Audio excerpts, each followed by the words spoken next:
দেখো এই কন্ডিশনটা তোমাদের জানা আছে যে আমরা বলছি কি যদি a dot b equal to কত 0 হলে a ও b, দেখো a dot b equal to 0 হলে a ও b ভেক্টর রাশি দুটি কি হবে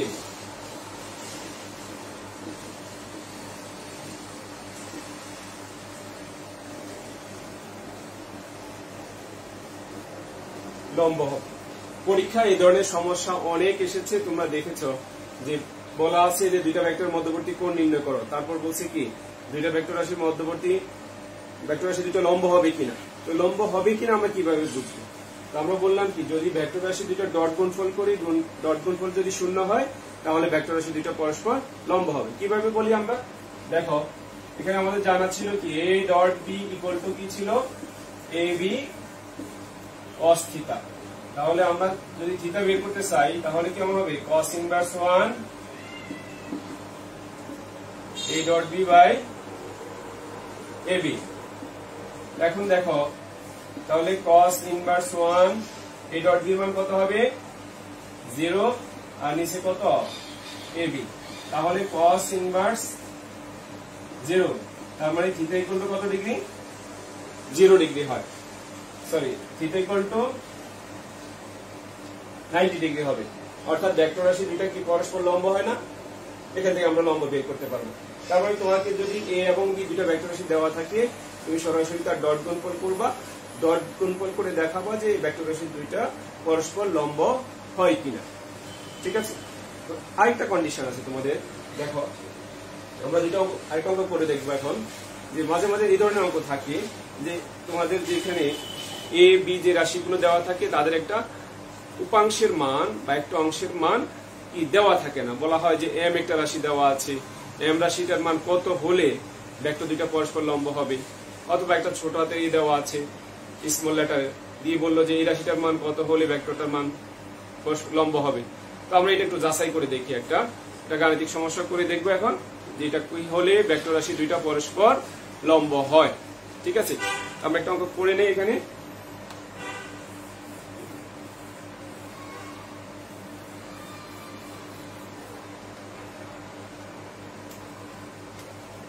দেখো a equal to 2i plus mj minus 6k এবং b ইকুয়াল টু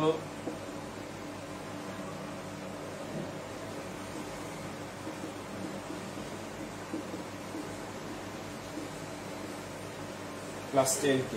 এখন শর্ত হচ্ছে যে এই m এর মান কত হলে ভেক্টর দুটি পরস্পর লম্ব হবে। ঠিক আছে, এখানে একটা রাশি দেওয়া আছে না, দেখো এই m রাশিটার মান আমাদের অজানা।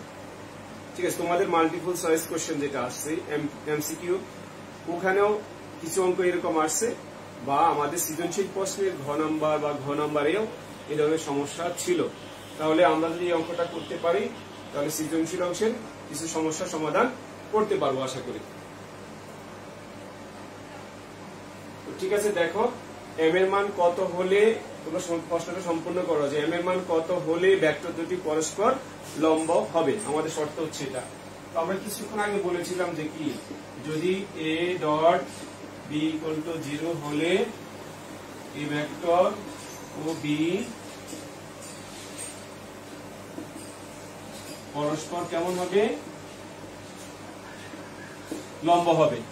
ঠিক আছে, তো এখন আসো তাহলে a এবং b, তাহলে আমরা করি ডট গুণনটা, কিছুক্ষণ আগে আমাদের করা ছিল।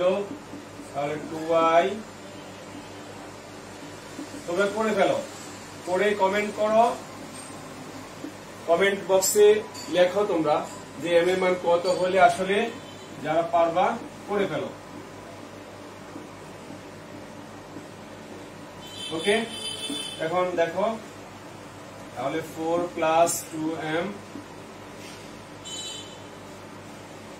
তাহলে এখানে আমরা লিখতে পারি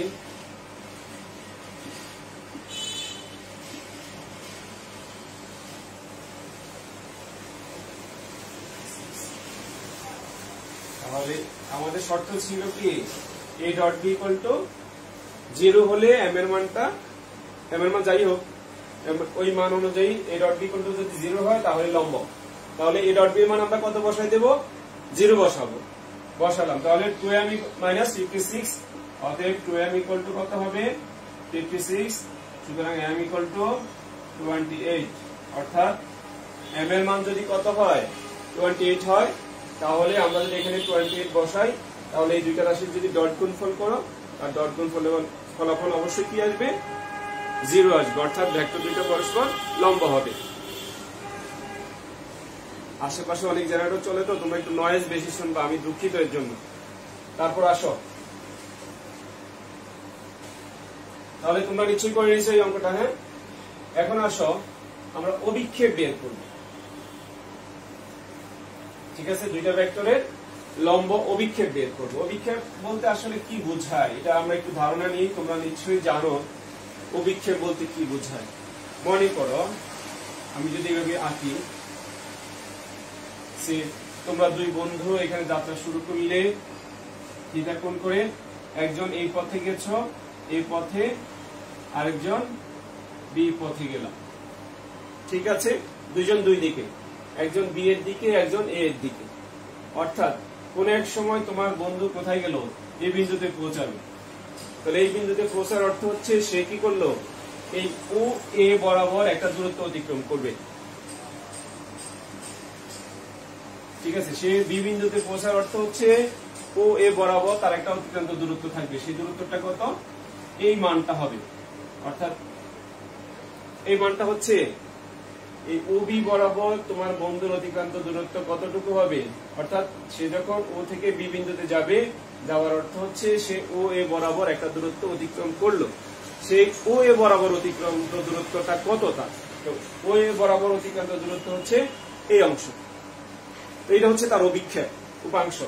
আবার আমরা এটা অর্থ কি, এটা হচ্ছে এ ভেক্টরের উপর বি ভেক্টরের অভিক্ষেপ। আবার আমরা এভাবেও বলতে পারি যে বি এর উপর এ এর অভিক্ষেপ কত হবে, সেটা আমরা বের করতে পারবো। দেখো তাহলে এ এর উপর, দেখো বি এ এর উপর,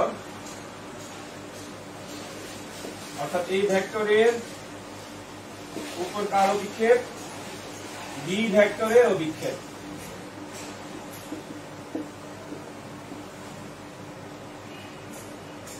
কি বলা হয়, লম্ব অভিক্ষেপ। তো লম্ব অভিক্ষেপ কত হবে, কার উপরে বললাম আমরা, দেখো কার উপর, এ এর উপর। তাহলে এ ভেক্টরের উপর এ ডট বি, মনে রাখবা এ ভেক্টরের উপর এ ডট বি। তাহলে কত থাকে এখানে, বি কস থিটা। এ ভেক্টরের উপর এ ডট বি হবে, জাস্ট এটা বের করতে হবে। তারপর আবার যদি বলি বি এর উপর বা বি ভেক্টর বরাবর বা বি ভেক্টরের উপর, যেভাবে বলো বি ভেক্টর বরাবর হয়, এই ভেক্টরের অভিক্ষেপ। হ্যাঁ,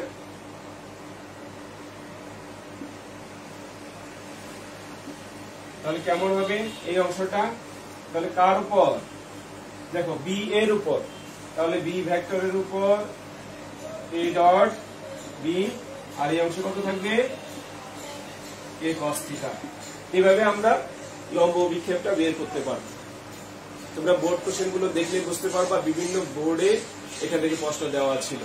তবে কুমিল্লা বোর্ডে 2015 একটা প্রশ্ন আসছে, সেটা একটু ভিন্ন ছিল। সেই ভেক্টরটা ছিল এরকম ভাবে, বলছে শুধু মনে করো এই একটা ভেক্টর দেওয়া আছে, এই ভেক্টরটি এই এক্স অক্ষের সাথে, মানে এক্স ভেক্টরের সাথে তার অভিক্ষেপ কত।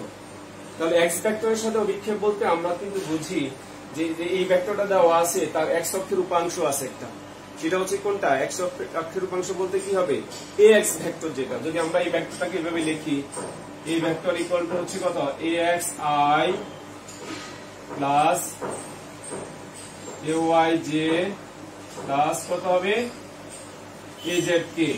তাহলে এখন দেখো, তাহলে এই ভেক্টর উপাংশ আসলে কোনটা, এই অংশটা, এক্স অক্ষ বরাবর তার উপাংশ। আবার এই অংশটা কি, ওয়াই অক্ষ বরাবর উপাংশ, এটা হচ্ছে জেড অক্ষ বরাবর উপাংশ। আর এ এক্স টা আসলে কি, এ এক্স হচ্ছে তার এক্স অক্ষ বরাবর এই ভেক্টরের মান, আর এ ওয়াই হচ্ছে ওয়াই অক্ষ বরাবর এই ভেক্টরের মান, এ জেড হচ্ছে জেড অক্ষ বরাবর সেই এ ভেক্টরটার মান বের করতে। ঠিক আছে, তো আমরা ক্লাসের প্রায় শেষ দিকে আমরা এখন তোমাদেরকে তো এই অংশটা তোমরা করতে পারবা, যেহেতু তোমরা ডট গুণন জানো, বি বের করতে জানো। তাহলে এখন আমরা তোমাদেরকে দেখাবো কিভাবে ভেক্টরের অভিমুখ নির্ণয় করা যায় বা দিক কোসাইন নির্ণয় করা যায়। ঠিক আছে, অভিমুখ বা দিক কোসাইন কিভাবে বের করতে হয়। অভিমুখটা আসলে কি এটা সম্পর্কে আগে একটু ধারণা দেই, তারপর আমরা সূত্রটা বা সমীকরণটা দিয়ে একটা অঙ্ক করে ফেলবো, সহজেই আমরা করতে পারি আশা করি। হ্যাঁ, এখন আসো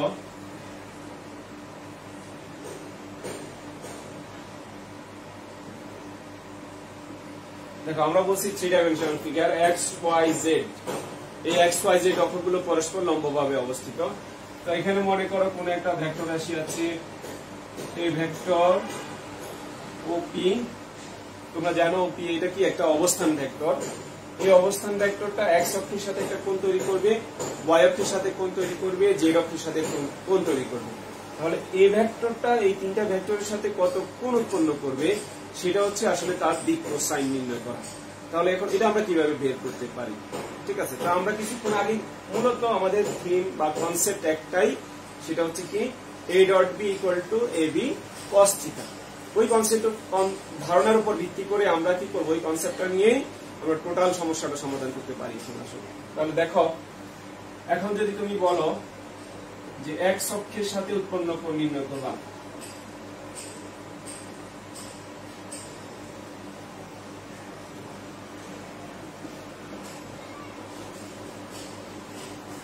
ঠিক আছে, এক্স অক্ষের সাথে উৎপন্ন কোণ নির্ণয় করবো, অর্থাৎ আমরা বলছি দিক কোসাইন বের করবো।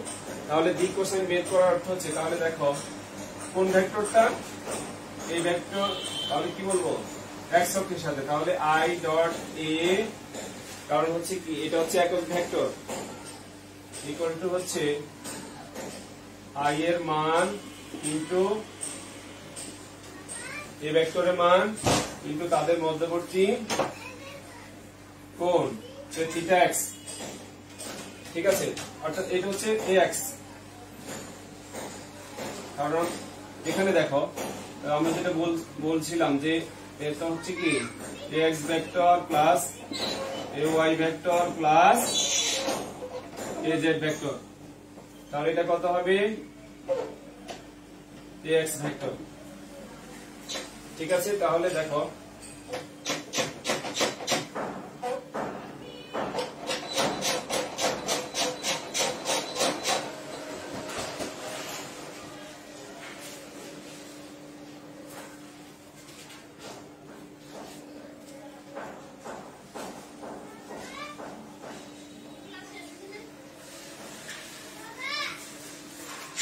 তাহলে দেখো